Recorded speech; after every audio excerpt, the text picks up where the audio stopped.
Cool. Hey everybody, my name is Tommy Hensel. I am the director of the Fine and Performing Arts Center here at Moraine Valley Community College, and I'm excited to welcome Qasim Basir today, who is a filmmaker, who will be talking to you about somewhat later on about his films, but really about creativity and cultivating creativity. I'll let him talk about that. This is a part of a project for us called Mosaics, Muslim Voices in America. We received a grant from the Association of Performing Arts Professionals with funding from the Doris Duke Charitable Foundation and the Doris Duke Foundation for Islamic Art. It's a 2-year program where we're highlighting the different stories and artistic accomplishments of Muslim American performers and artists in order to explore the diversity of those voices in America. So we're excited to be able to have this opportunity here at Moraine Valley to bring world-class performers and visual artists and film artists and other and authors, which we'll have next year as well, coming to the campus so that you can have a chance to meet them personally, see their artwork. Tomorrow we'll have a screening of a film called Muslim, which Qasim will talk about in a couple of minutes.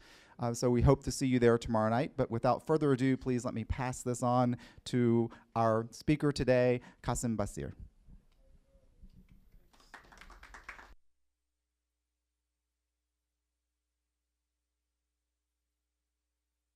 Hello? Hello? Is that good? You can hear me? Great. This is great. This sounds... I hope I'm not bothering people who are studying over there. Thank you for coming. So, like he said, I'm a filmmaker. I have been making films since I was about 16 years old. I took a class in high school where I'm from Michigan, from Ann Arbor / Detroit. I spent my youth in half and half in each place. And I took this class when I was 16 and immediately fell in love with this thing, this film thing. And so I took this camera and I started making little movies around the neighborhood about stuff that was cool to me or stuff that I thought mattered. So I look at the whole scheme of things. And I'm big in history, especially as it pertains to what I do in the media and film, et cetera. And I look at the history of film, and I think it's 110 or so years old. And for all those years, for 110 years, the narrative of people, the narrative of everyone was told by a small group of people. Basically white men. So for 110 years, straight white men have told the story of everyone, right? It's just really been in the last like 20, 30 years that, and I speak from being an African-American man, being raised Muslim, that the story of us has specifically been about the most polarizing and extreme elements of who we are, right? So imagine for 100 years, that all people are ever seeing is the most polarizing and extreme and violent elements of who you are. Imagine how a society is shaped by that perception. Imagine that every time someone turns on a TV or sees someone that looks like me, that that person is committing a crime, that person is being arrested, that person is a drug dealer, that person is a rapist, and then you never have any other interaction with that person, right? And regardless of certain cities like Chicago or New York or LA, a lot of this country is very segregated. There are people who don't have interaction with black people, with Muslim people, and so the only thing they really have is what they see on these screens. And so then they see me in real life, and they've built up these perceptions over time, over years of seeing a certain thing on a screen. And they see me in real life, and they are afraid. You have people who are police officers who experience this dynamic, who then go to a black neighborhood to police that neighborhood, but have never really been around people like me, have only ever seen them in these dynamics. And so you have incidences like we've been seeing over the last 5, 10 years where people are being shot because people are afraid. I have this theory about fear, that all of this, most of this has its core in fear, and this fear based on ignorance. The ignorance and the imbalance that has been portrayed by this. And I say all that to say, I got in movies and TV so that I could say something that's a little more accurate. I think we are some time away from balancing out the playing field. And there are various areas where we are affected by discrimination, by misperception, but I think one of the most important ones and one of the most extreme ones is TV and movies. I literally, throughout my life, have learned about cultures, about nationalities, about countries because of movies that I've watched, because of documentaries, because of media that has moved me and has offered me a different perspective that has made me look at some people in a completely different way. And that's why I do this. It's not the easiest thing to pursue, right? Movies, I would say, it's one of the hardest professions that anyone will decide to pursue. I started when I was 16, but I didn't look at it as something that I could actually do for a living. I am from a family of 5 children.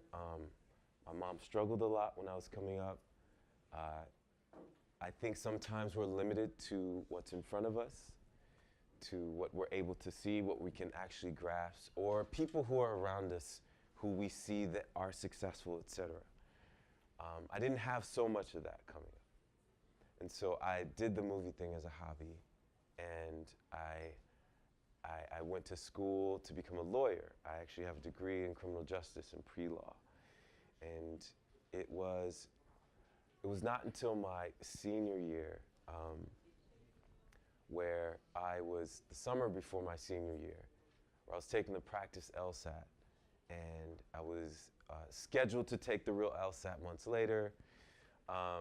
And I was at a family reunion in Natchez, Mississippi, went to an event in Baton Rouge, and on the way back was in a car accident where I flew through a window towards the bayou. In the bayou, there's the swamp where all the crocodiles and stuff are. Fun fact, not fun, but fact, about Louisiana and Florida, there are more unsolved murders there than anywhere in the country because people put bodies into the bayou and the crocodiles eat them. If you can't find a body, you can't charge someone with murder. I say all that to say, this is how dangerous those areas are in terms of the creatures that could come out, etc. So I roll into this barbed wire fence, which prevents me from going to the bayou. Now,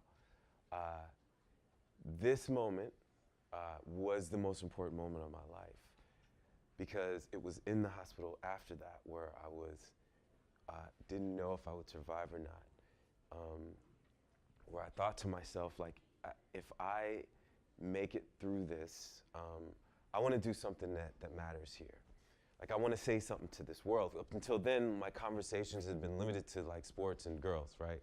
I mean, mostly, right? And I don't know if I would have said anything to this world if I would have left then. I was 21, you know?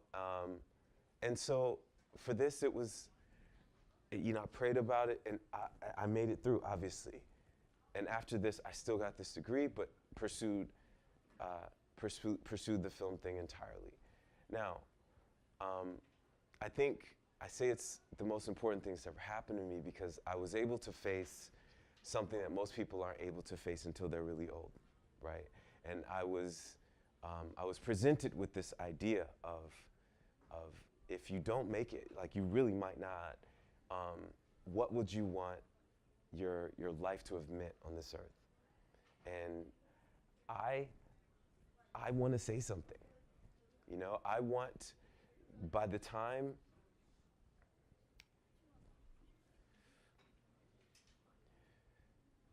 this is my sister here. These are her two children, and the other two girls down there are my other sister's children, who's back there. These young ladies are all being raised Muslim, like we were. This one just started wearing her hijab to school. She goes to public school right now. And when her mother told her that it's about that time, she cried for a week. She cried because she's seen what's been happening in the media. And she cried because she was afraid. She did not know what was going to happen to her when she got to school. She was afraid to walk outside with it. She was afraid to go to class, to answer questions, and to potentially be assaulted because of it. I have two other nieces that aren't in this picture, and they're all going through this same process. I don't believe that I should live in a country that little girls have to go through that. Not here. That is not what this country is supposed to be about. This experiment that is the United States of America, it's supposed to be a place where she can look any way she wants, where she can believe what she wants, and be free and be comfortable enough to go to school and not be afraid. Now, I think, the reason I make movies, a big reason I make movies is so that I can present images of people and situations and ideas that can open people's minds up a little bit more so that they and others who feel different or afraid don't have to be. Because here's the thing. If I say something in a film or a TV show, like people are inviting and they're watching it in their homes, people are like literally inviting characters into their living room to offer an opinion, to offer a perspective that they may have never seen before. I don't know if I've seen a more imbalanced representation of a people as I've seen since 9/11 with Muslim people. And what it's created to this country and the ideas that it is ingrained within people, it's been devastating. Like I can name 10 shows, whether it's Homeland or 24 or whatever, that literally the only thing they say about Muslim people is terrorism. When George Bush was president and 9/11, the whole 9/11 fiasco of the post 9/11 fiasco of associating the word Muslim terrorist and Islamic terrorism, and it's something that has created this sort of, it's like a cycle, right? They put the fear in people, then that fear then creates actions with them that make then these young people afraid, which then creates, it's just a cycle, right? That I think film and TV has the power to potentially try and break. So, after this accident, let's go back a little bit, because I got to talk about this.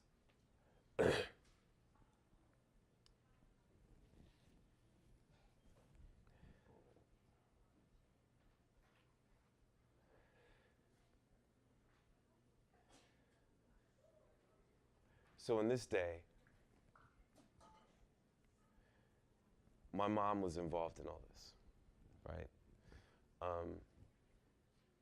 My mom was raised in Natchez, Mississippi, where Natchez is one of the original slave ports, right? my grandfather is a minister at a church. And my mom moved to Detroit when she was young. And after these movements and the Malcolm X movement, she converted to Islam. Then she raised us to be Muslim. And I think about what they went through then. And I think about the similarities to now. I mean, this is not then. This is like last year, the Women's March, right? Which is very similar to this march, right? Like, we're still in the streets marching, right? And for good reason. So I think about the things that she went through back then, and I think about the fights that they fought, and I think about the discrimination, about the lynchings, and about the segregation. I think about the fact that, 40, 50 years ago, I couldn't walk in the same restaurant as some of you, or sit on the same part of the bus as some of you guys. And they fought a good fight, and they got very far, but we still have far to go. And I think the big difference between then and now is the amount of resources we have right at our fingers, right? The amount that we can literally talk to people across the world. We can go on social media. We can go on Google. We can literally find out anything we'd like within seconds, right? About different people around the world. This is something they didn't have then.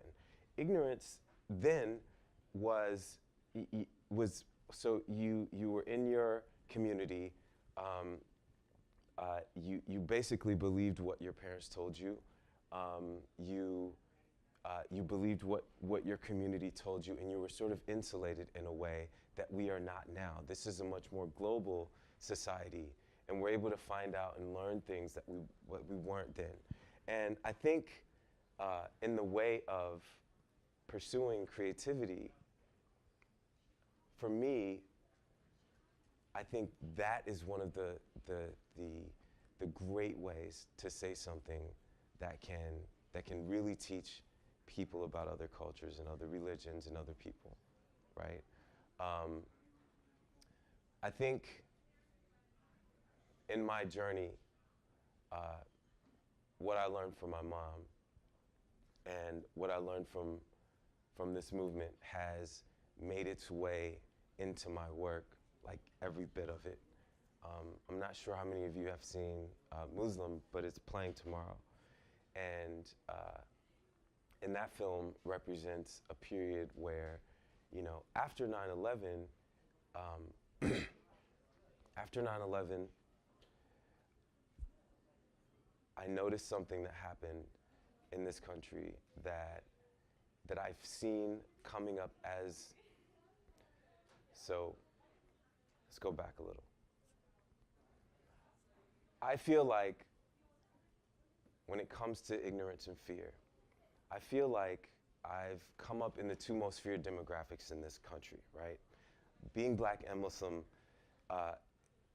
there are things that I notice that happened after 9/11 that, while coming up as a Black man, and noticing that people began to fear me, is something that I saw happen on the other side, right?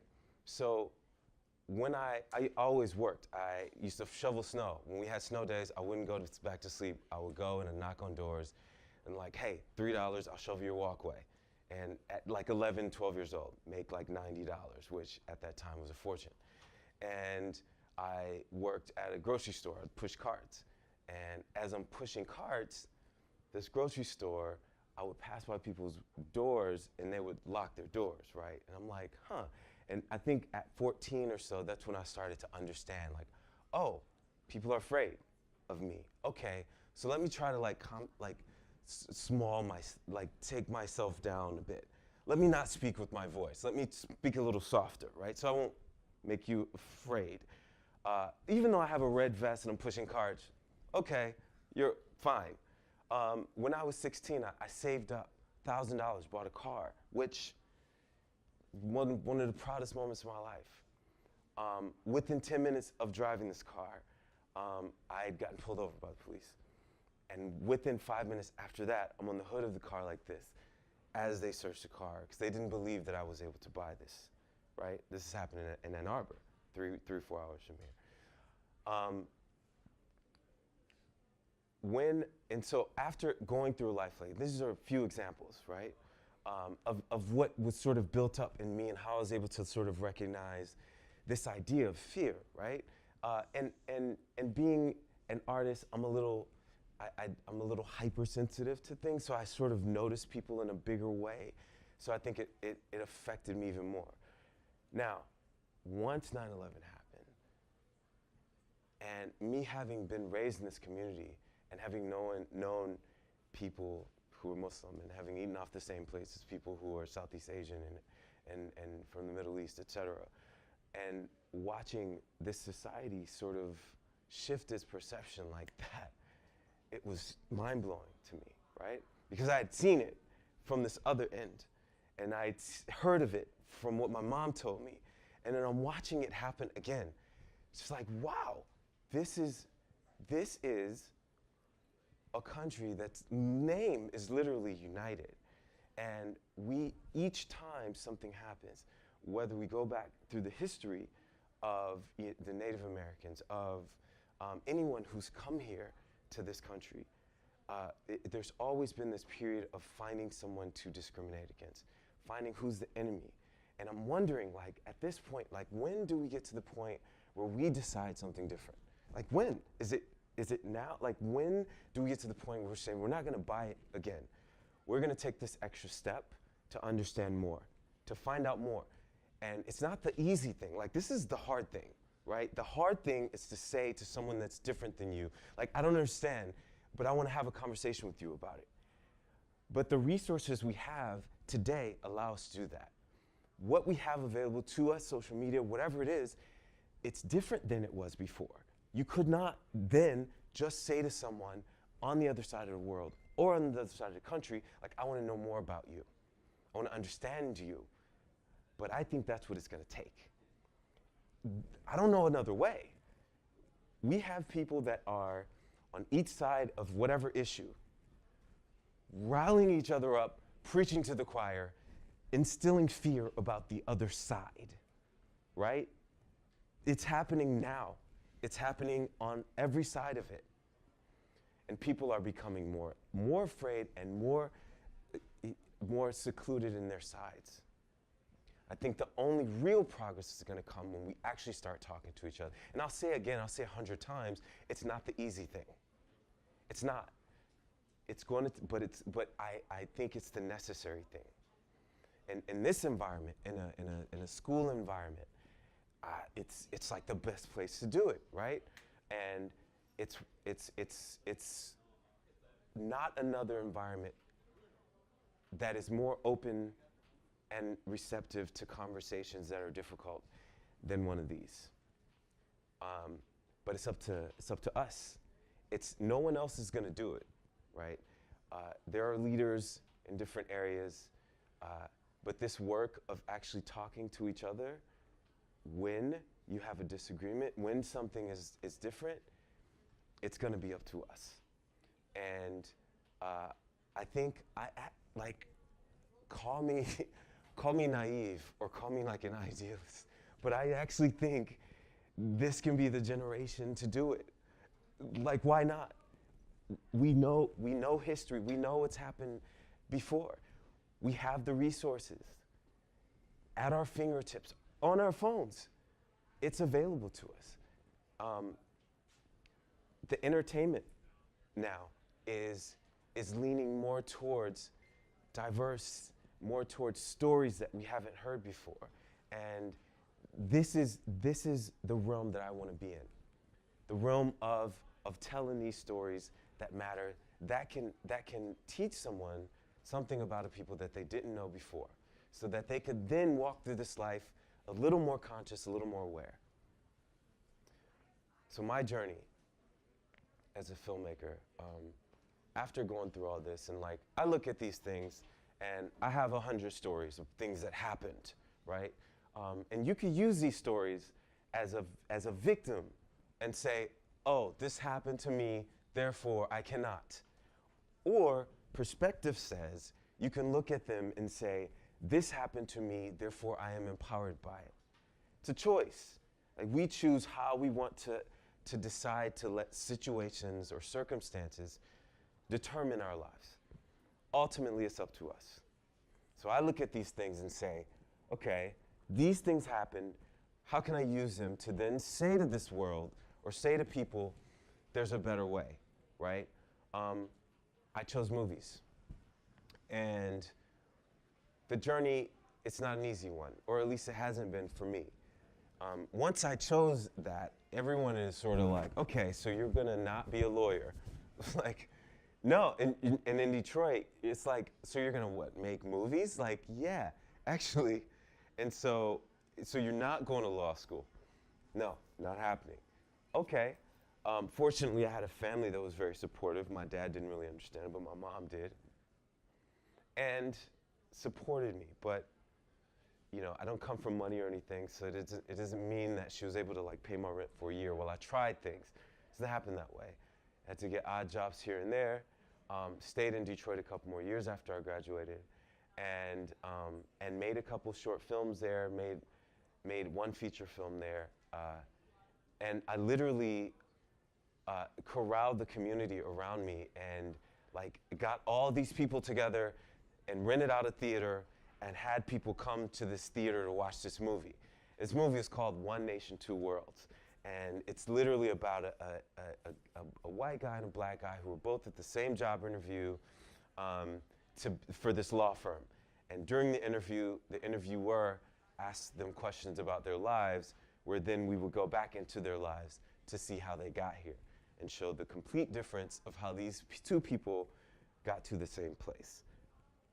Now, this was my attempt at really talking about the wealth gap, the economic disparities that require us to really try to play on the same playing fields as, you know, the jobs will never say to you like, oh, you went to a school that did not have the resources necessary for you to get a good SAT score. They're only going to look at your SAT score, right?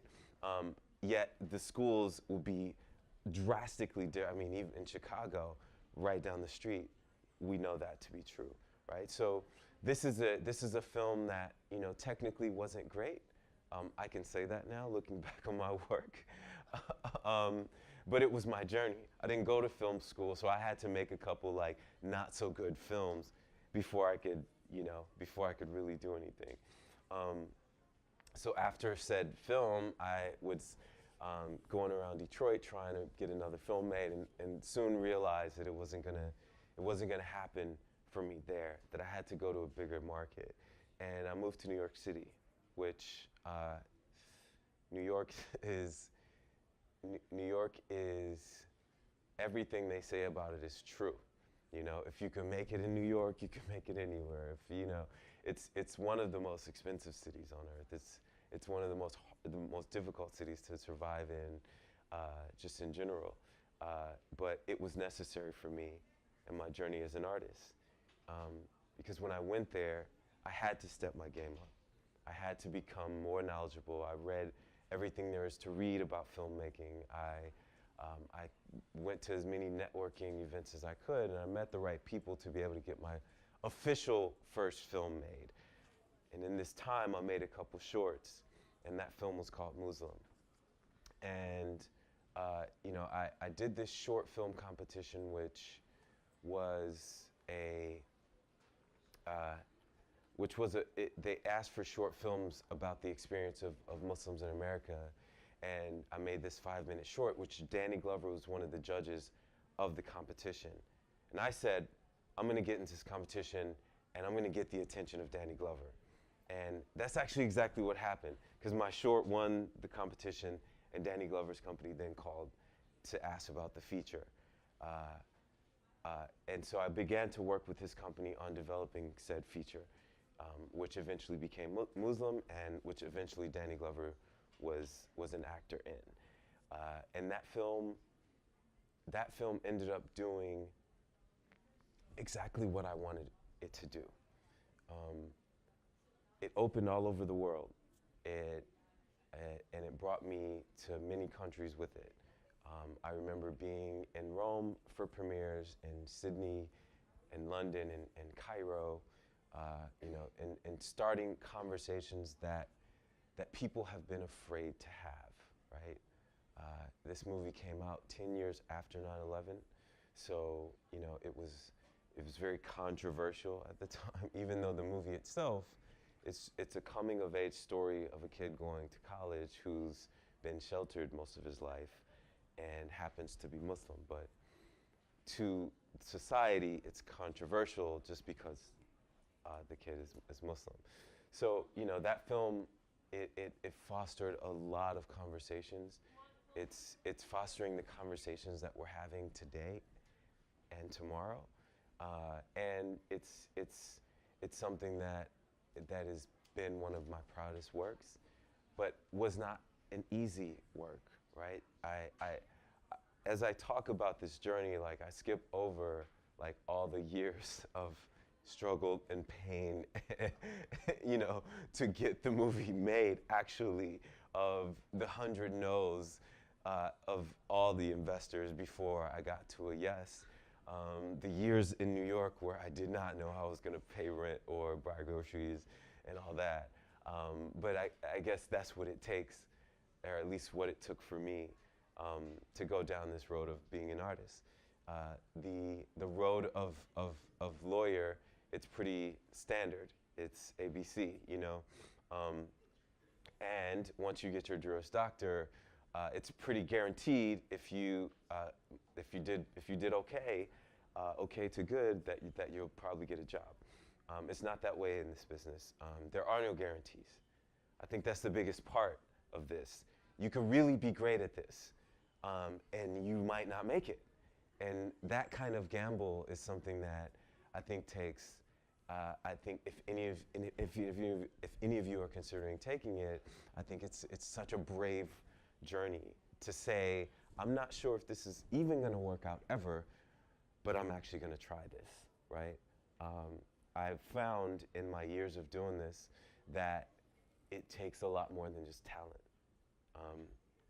There are some extremely talented filmmakers I know, some extremely talented actors, writers that I know who have had to opt out.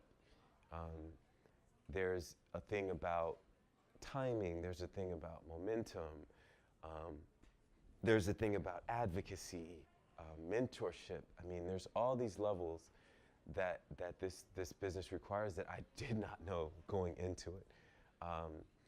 But since that first film, I didn't, and by me not understanding all this, after making that first film, I was all about the movement. I was all about getting this movie out there and talking about the issues, but I wasn't really about my career.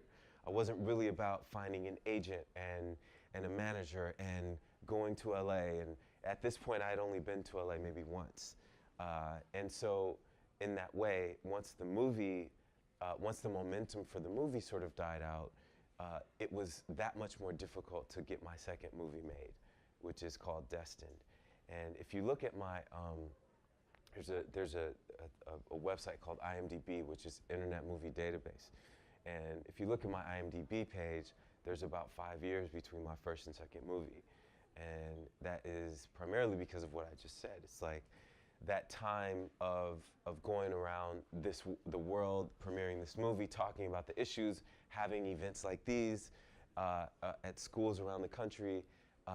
It wasn't a time where I was really developing my next project or my career.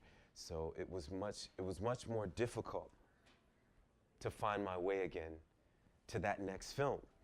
And that almost took me out. I mean, it literally was a period of, because moving to New York as a starving artist, I understand, okay, this is what I'm doing, I'm signing up for this, fine.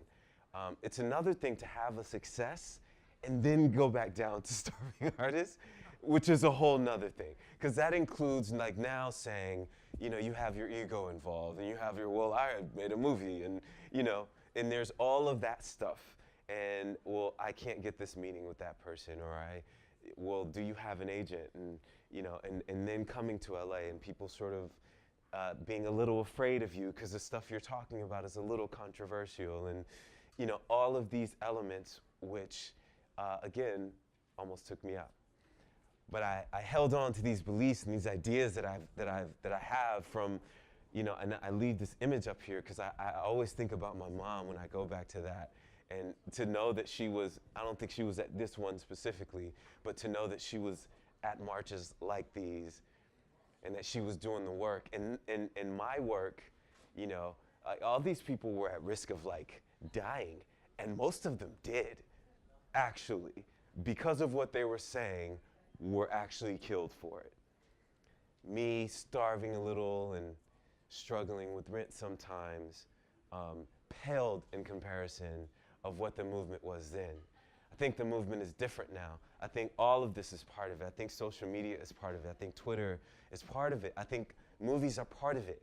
This is my movement, right? My movement is to say, like, whether or not I have to struggle some in between these films, which is what happened between my first and second one, I'm gonna still go on this belief that maybe when I do make this next film, it'll have some of that pain in there, and maybe people will relate to that.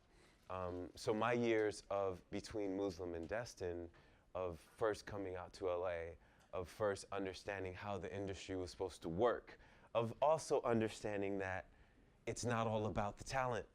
And I would stress that so much to people that are even considering getting into this, because talent is just one piece of it. It's like, if you look at this whole pie, I'm weary about saying percentages, but I would say it's less than 50, you know? And all these other elements come into play, and that's something that I didn't know and had to learn the hard way. And me learning the hard way and maybe coming here and saying something to you guys, maybe it'll help. So eventually, going through all that, I finally was able to put together a cast and a budget and a producer to make my second film, Destined.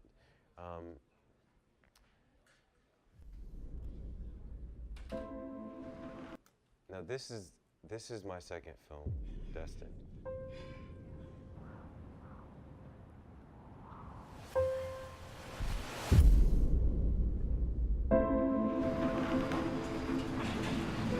When I talk about the new Detroit, this represents a new destiny in this city. We're all tied together in a single garment of mutual destiny. My future is linked with his and yours and yours. This is code times 20. Take a position to handle my business. What we need is this new breed of architect, the best.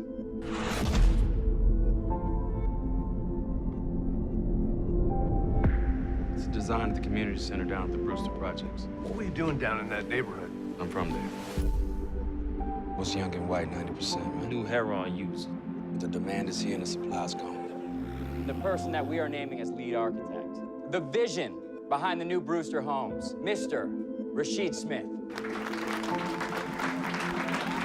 You started a war, man. I ain't had no choice. What we're doing here is good for everyone. The city. Feels like my ideas are getting lost, man. You can't just decide when you want to step back into my life. Well, you didn't tell me, Maya. Huh? Ah! Take your hands off me! Take your hands off me. You want it, huh? These was people's houses, man. That ain't nothing. This is what's gonna happen. I'm out. It's only a matter of time. Somebody's gonna break. Those people out there, they've already signed the agreements. I'm not putting my people out. Go on back out there and do your goddamn job, or I'll bury you, boy. I see! No! You could have been anything.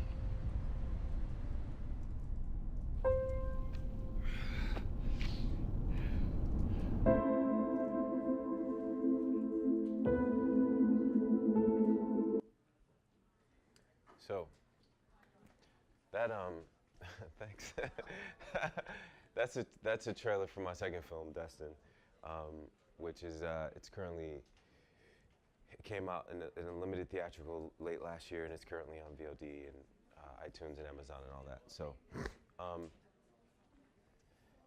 it's a story it's parallel realities. A guy gets arrested in one world and he escapes in the other, and we see him as an adult, where in one world he's become a drug dealer, the other one an architect.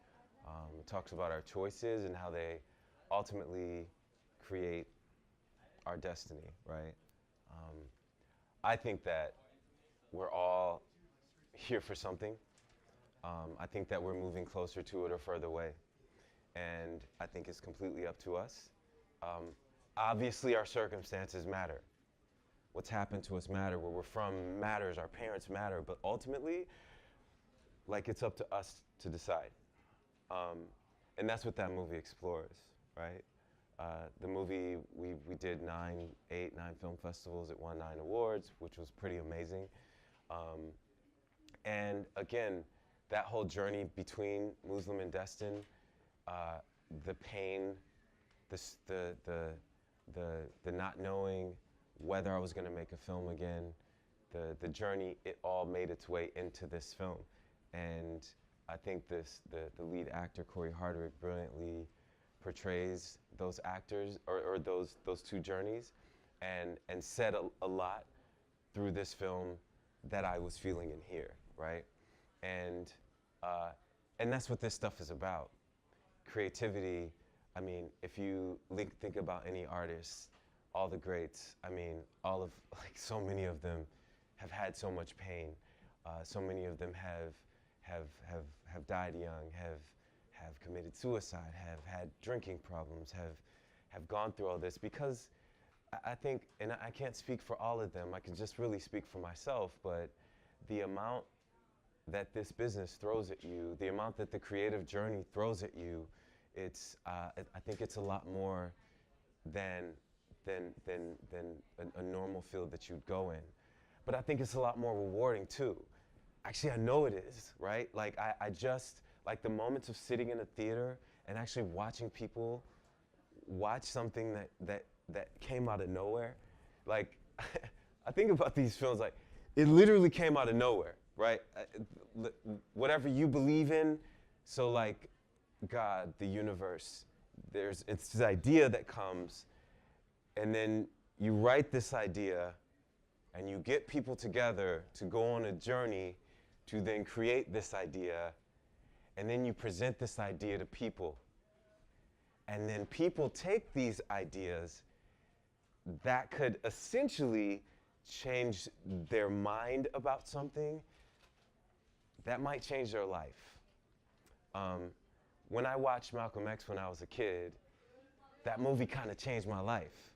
Like, it literally was one of the first times I'd seen, and I'd read about Malcolm X, but it was one of the first times I've seen images of a person who changed my parents' lives. My parents converted to Islam largely because of the movement that was created by Malcolm X, right? And now I'm seeing a movie about him when I'm a kid that, one, inspired me to go into movies, and two, essentially inspired me to become a better person, to try to become a leader at a time when I was struggling with my own confidence, like watching him in this film portray this man so brilliantly. That's what movies can do. And that's why I do it. And that's why, to me, it's worth a little bit of pain. Because ultimately, if you make it through that part, and then are able to make a movie again, and so this was not my most recent movie. After the journey of Destin, wrote another film called A Boy, a Girl, a Dream, which is about two people who fall in love on the night of the election of 2016. This movie just premiered at Sundance 2 months ago. And fortunately, it just sold to a distributor 1 week ago, which, thanks, thank you. Yeah, that is like, it's a big, big moment for us and for the film. And I have a clip from that one too. We don't have a trailer for that, but We do have a clip that's right here.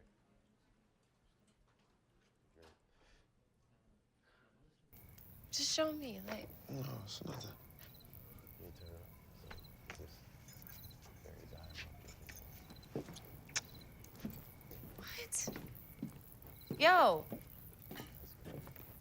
All right, then we'll just give up because I can see that you already have.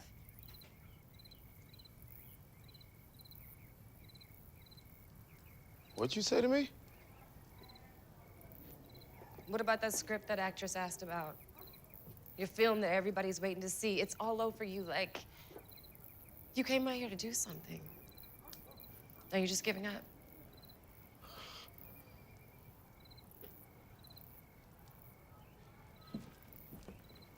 Says the lady who...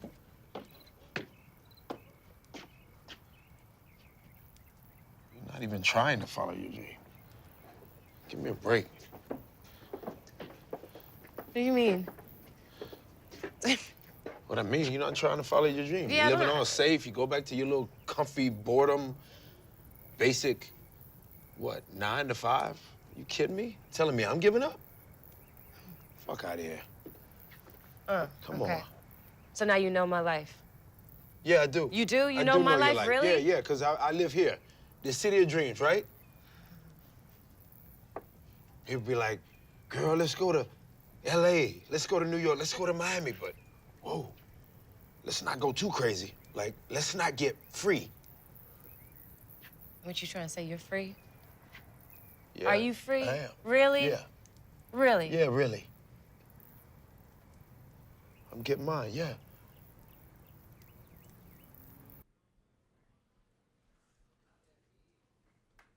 Cool. Thanks. Thanks. So that clip is actually exactly what I'm talking about right now. And that's why I wanted to show that last, because it's like, you know, this movie is literally about people who are at a point in their lives where he has sort of let his dream die in a way, or at least hasn't really gone after it for a very long time. He stopped believing in himself. I used a little bit of my experience of that in-between time from movie number 1 and movie number 2 and put it into that character, because I know what that's like. I know what it's like to not know if you're ever gonna make a movie again in an industry as hard as this one.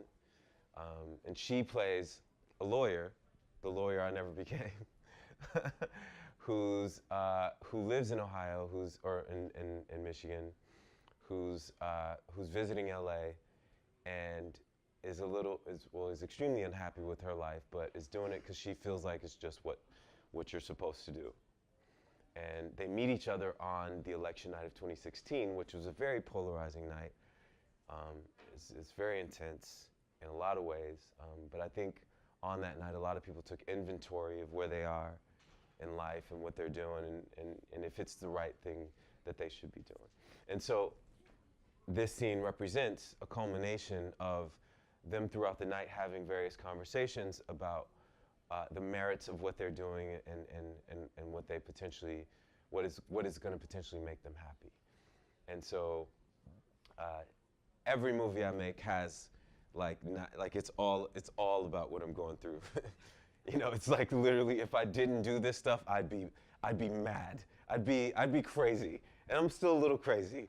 But if I didn't do this stuff, I don't know, like if I didn't write down all these things that I go through, if I'm not able to express the pain, if I'm not able to express the joy and the love through these films, I don't know what I would do.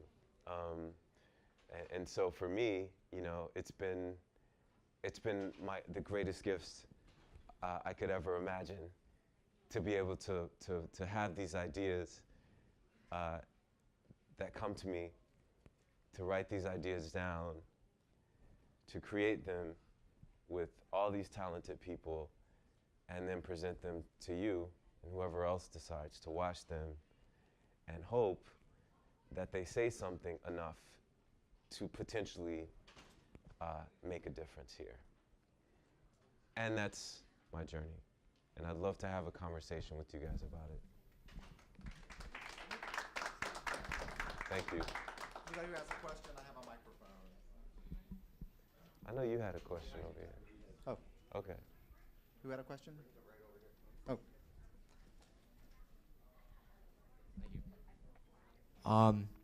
How long exactly did it how long did it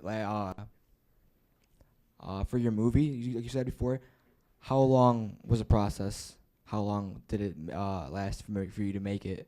Was it several years? Which movie? What movie you were just talking about? This one? Yeah. That just went to Sundance? Yeah. So that process was actually the shortest process I've ever had.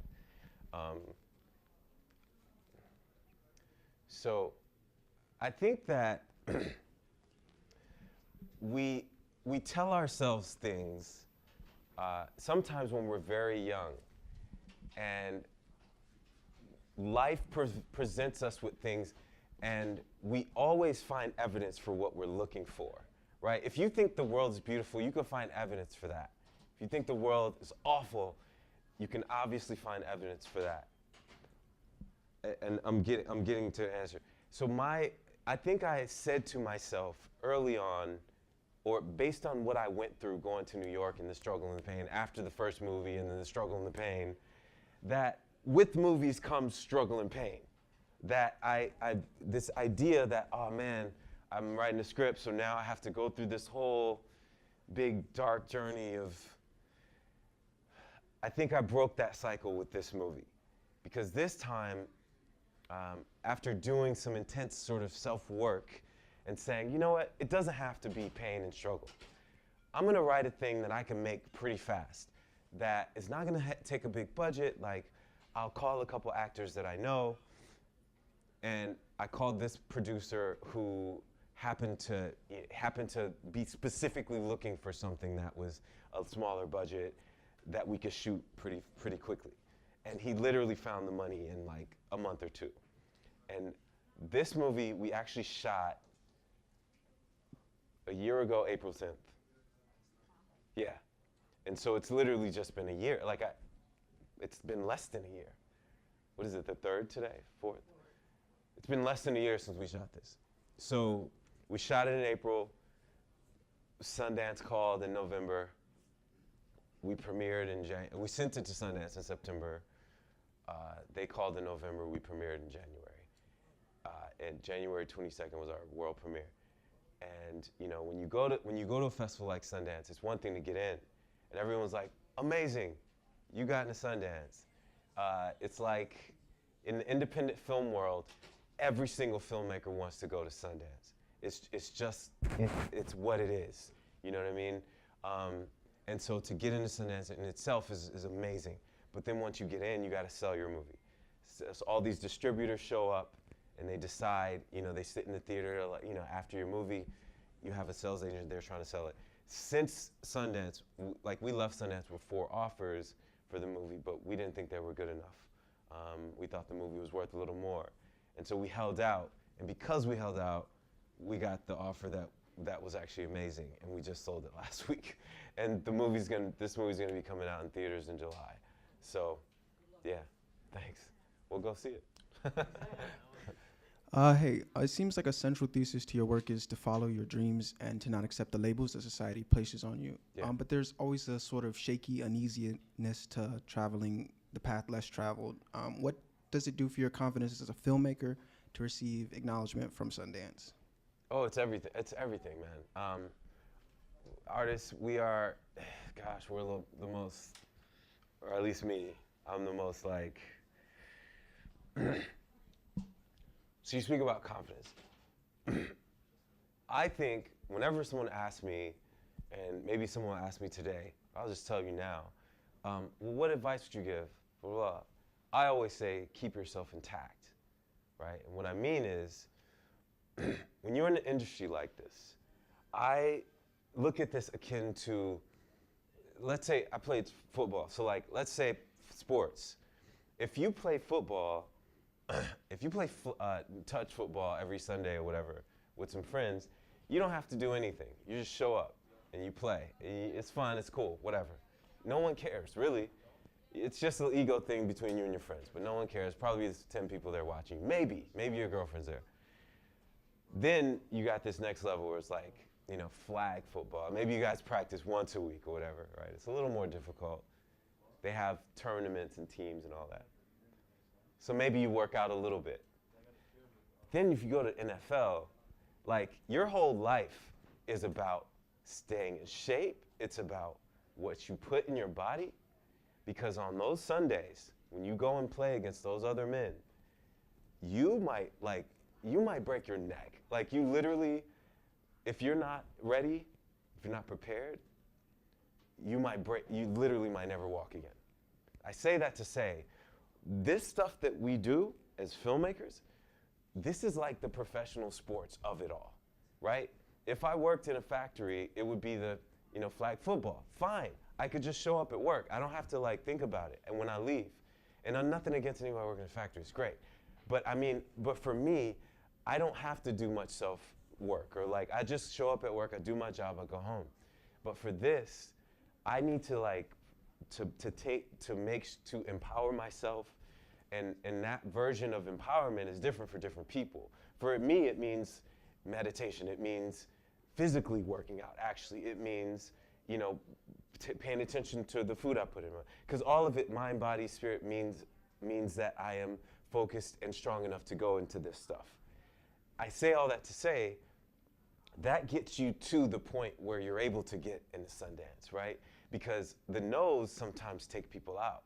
Because maybe they're not they maybe don't have the confidence. But I had the confidence in myself because over these years, I've continued to put work and confidence in myself when the business wouldn't give it to me. You know what I mean? It's hard to get a no. Destin literally got denied from Sundance, South by Southwest, and Tribeca. And so this was a 6-month period where I'm just like waiting to hear from film festivals and then get an email with the big ass, unfortunately. You know, and so, and then like sort of having to get back and like go back at the edit and make the movie better and try again. And but it takes for you to sort of do your own, because now I'll say, man, like since Sundance, like everybody wants to talk to me now, right? And it's like, I just made a movie a year ago. I had a movie come out a couple months ago, Destin, and which was good, and it won awards and all that. But at this level, it's now a different thing. And so, you know, I think yes, it did wonders for me when I felt that. But it meant a lot more because I had the no's before. You know what I mean? And because I prepped myself for it. And that the confidence that it gave me is something that I feel that I'm ready for, or that I feel like I deserve it. You know, that acknowledgement. It's like, all right, cool, thanks. You know, because I did the work. It's not like I'm like, oh, you know, I feel terrible, and then Sundance is like, welcome, and I'm like, yes. You know, I walked in with my head high, and if they would have said no, I'd have been fine again. You know, and I would have tried again. So. That's the long answer to your question. But yeah, it did help, and acknowledgement does help, and artists always need acknowledgement. Hi, I have 2 questions. Sure. Do you have any, who are the filmmakers you admire and that you have maybe gotten inspiration from? And 2, do you ever see yourself changing over to the small screen? Oh yeah, absolutely. I mean, TV is phenomenal now. It's not like you see all the big actors doing TV shows now. I just had a meeting with Netflix like last week about some stuff. So, I mean, I got a show that I'm developing actually. I don't know what I'm doing next. There's about 4 or 5 things that I'm talking about doing next. So we'll see which one pops off first. But a TV show is one of them. And it's centered around a black Muslim dude in his residency at a hospital in Detroit. So, so yeah, that's absolutely, the small screen is, I mean, Game of Thrones, Black Mirror. I mean, you know, all these shows are like, yeah, they're amazing, and I definitely want to explore that. As far as people who inspire me, I will say, because I think anyone who's a black filmmaker has to acknowledge Spike Lee, you know? I mean, what him and John Singleton did towards so if you think about, like I was talking about the history of film, like it literally, like can you imagine for 100 years someone else telling your story? Like that's what happened to us. Literally 100 years of people saying a thing about black people. Like, hey y'all, this is who black people are. They are like silly, they're violent, they're like Sambo. This is what was going on. And people were watching like, oh, it's black people. Yeah. And then they would see us and then be, you know, so we went through all that.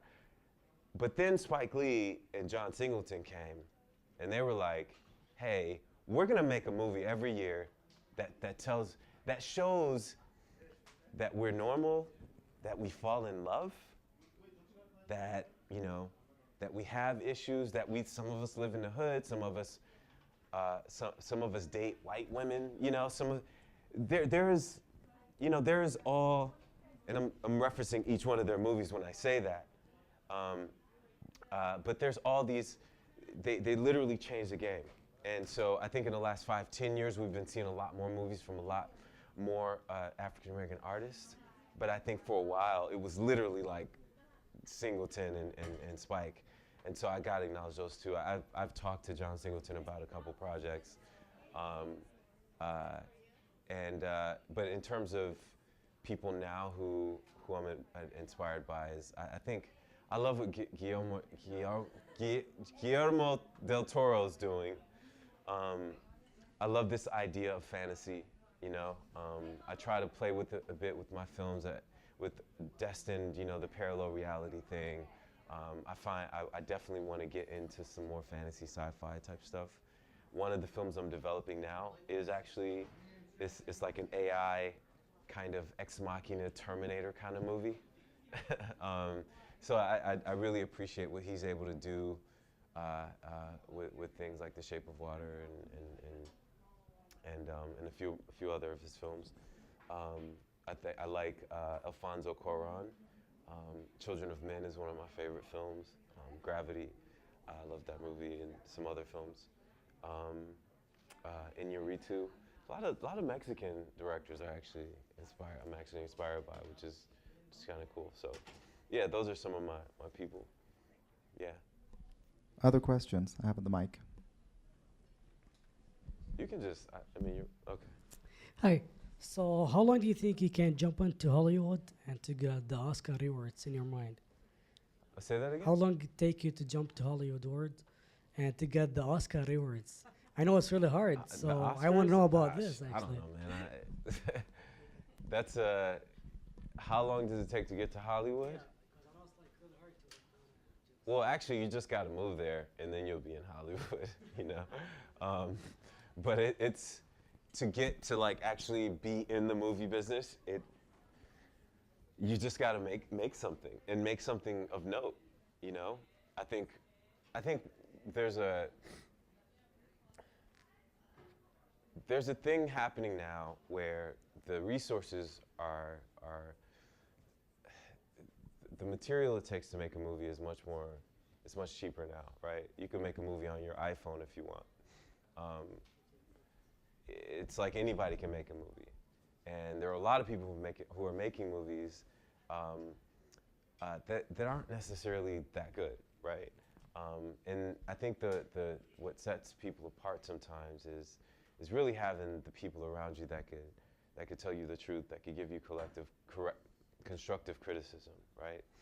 That can say to you, like, read your script and say, like, well, this is strong about it, or this is not. Maybe you should stick to, you know, writing instead of directing. Maybe you'd be stronger at this, or maybe you should develop this more.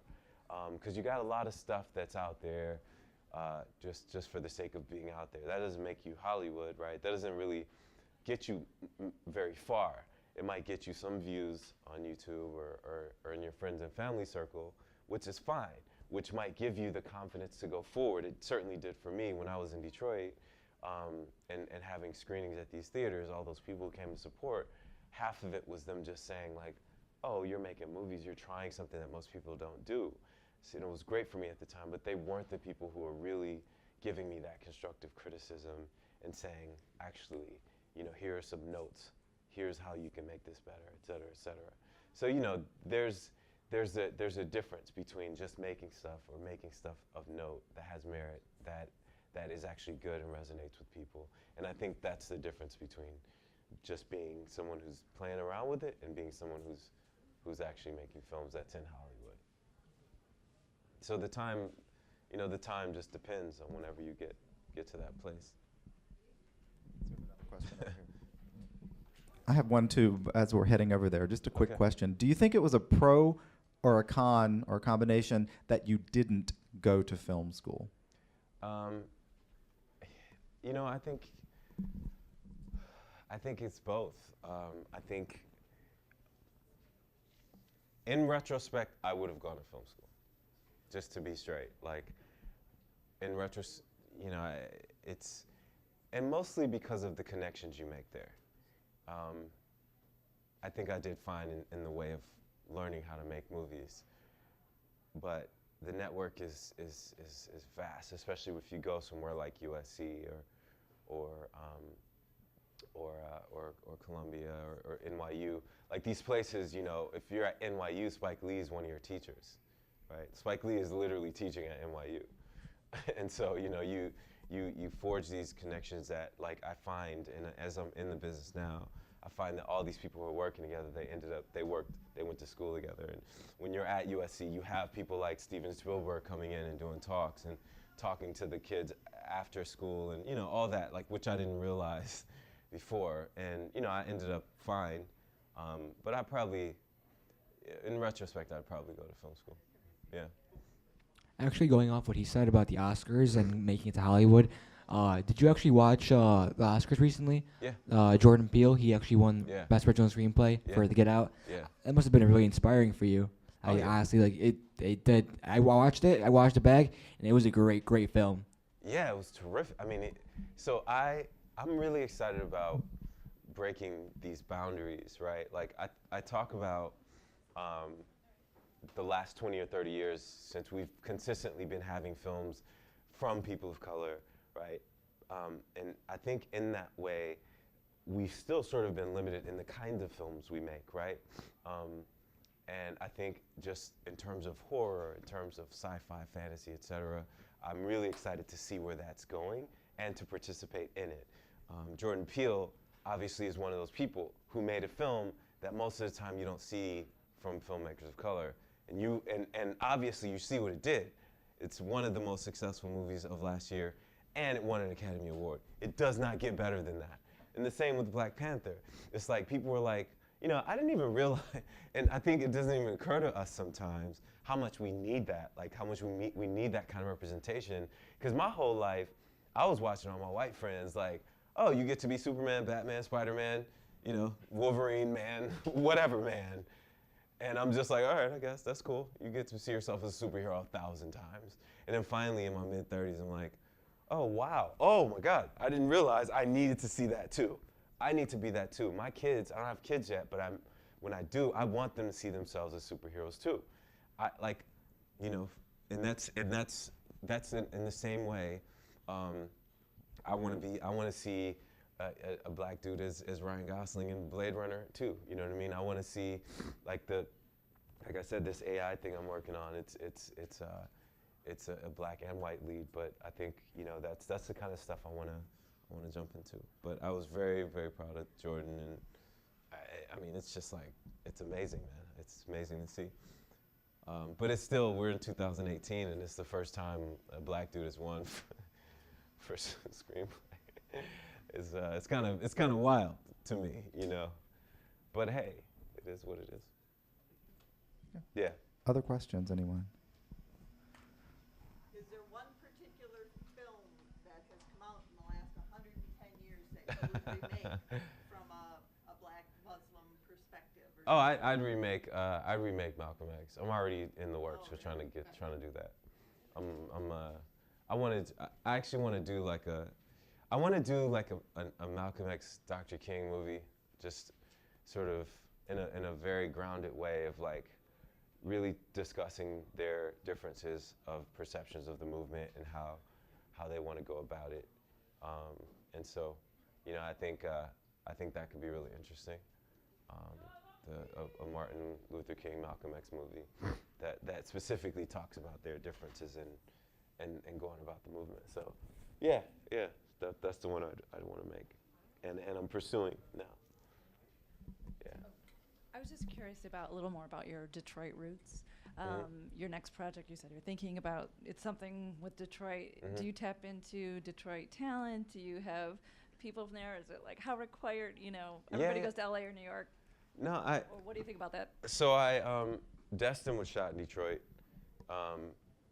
Muslim was shot between Detroit and Ann Arbor. I always want to bring my films back there because it's where I'm from, and I always hire, like, most of the people that work on the film are from there. I know all the crews there, I'd want to keep hiring them. The fact that they took the incentive away really hurts Detroit. Yeah, Michigan had one of the best incentives in the country, and the new governor took it away. He's not new anymore, but he took it away. So, I mean, it's harder to tell a production company or a studio, like, hey, let's go shoot in Detroit. And they're like, we can go to Chicago, and they have 30%. Or we can go to Louisiana or Ohio. Everywhere around, every state surrounding Michigan has an incentive, but Detroit doesn't.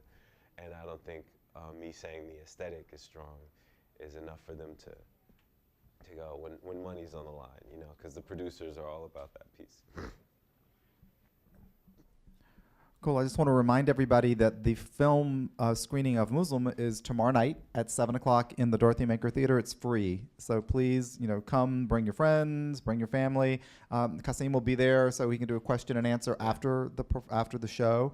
It starts at 7. How long is the film? It's an hour and a half. Hour and a half. Yeah. So 7 to 8:30ish, and we'll do a Q&A after that. So we'll be happy to stick around and answer more questions over in the theater. So 7 o'clock tomorrow night, Muslim. And then tomorrow, Qasim will be over having lunch in the Student Union in U111 at, 12 to 1:30, just hanging out. So if anybody wants to come just have lunch and hang out and chat with him, we'll all be over there just chilling out in the Student Union. Anybody have anything else before we close today? Awesome. Thank you all for coming out. I appreciate it. Hope to see you tomorrow night. Thank you. Thank you.